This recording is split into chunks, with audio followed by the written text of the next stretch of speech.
ఇక్కడ కనిపిస్తున్న బాబాసాహెబ్ విగ్రహం రాష్ట్ర సచివాలయానికి కూతవేటు దూరంలో ఉంటుంది. హైదరాబాద్ నగరానికి ప్రత్యేక ఆకర్షణ మాత్రమే కాదు, తెలంగాణ ప్రజల ఆకాంక్షలను తీర్చిన మహానుభావుడికి కృతజ్ఞతగా నిర్మించిన అతిపెద్ద విగ్రహం ఇది.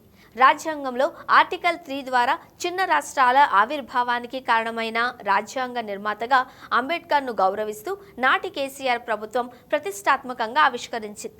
అలాంటి మహనీయుని విగ్రహాన్ని రేవంత్ సర్కార్ ఘోరంగా అవమానించింది. అంబేద్కర్ జయంతి రోజున ఆయనకు అంజలి ఘటించే తీరిక లేకుండా రాష్ట్ర ప్రభుత్వం ఉంది.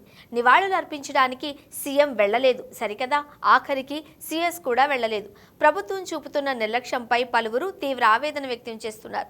2023లో సరిగ్గా ఇదే రోజు ఎంతో అందంగా ముస్తాబు చేయగా నేడు అదే విగ్రహం ఎలాంటి అలంకరణ లేకుండా ఉండడం పలువురిని బాధకు గురి చేస్తుంది. అంబేద్కర్ అంటే ఓ వర్గానికి చెందిన వ్యక్తి కాదు, ఆయన సగటు భారతీయ ఆత్మ. మానవ హక్కులు, దిగువ వర్గాల ఆశలకు ప్రతినిధి ఆయన. సామాజికంగా స్థితిగతులను మార్చి అట్టడుగున ఉన్న ఎందరినో అందలం ఎక్కించిన మహనీయుడు.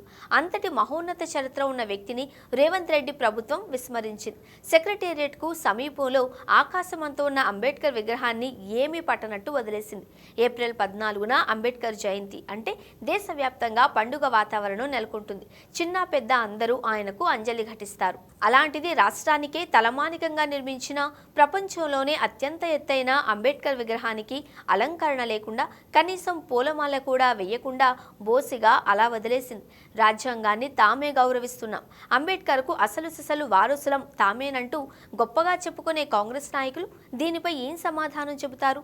రాజ్యాంగాన్ని మార్చేస్తున్నారంటూ బీజేపీపై నిత్యం విమర్శలు చేసే హస్తం పార్టీ ఈ విషయంలో మౌనంగా ఉండడం గమనార్హం.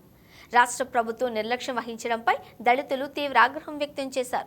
కాంగ్రెస్ సర్కార్ ఎలానూ పట్టించుకోలేదు. తామైనా ఆ మహనీయునికి నివాళులు అర్పిద్దామని వస్తే తమకు ప్రవేశం లేకుండా తాళం వేశారని వాపోయారు. జయంతి రోజు లోపలికి రాకుండా తాళం వేయడంతో అంబేద్కర్ వాదులు, దళిత సంఘాలు మండిపడ్డాయి.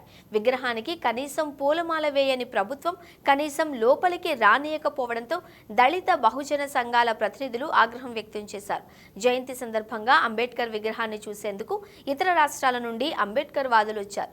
వారికి కూడా ప్రవేశం లేకుండా పోయింది. దీంతో వాళ్లు కూడా నిరాశకు గురయ్యారు.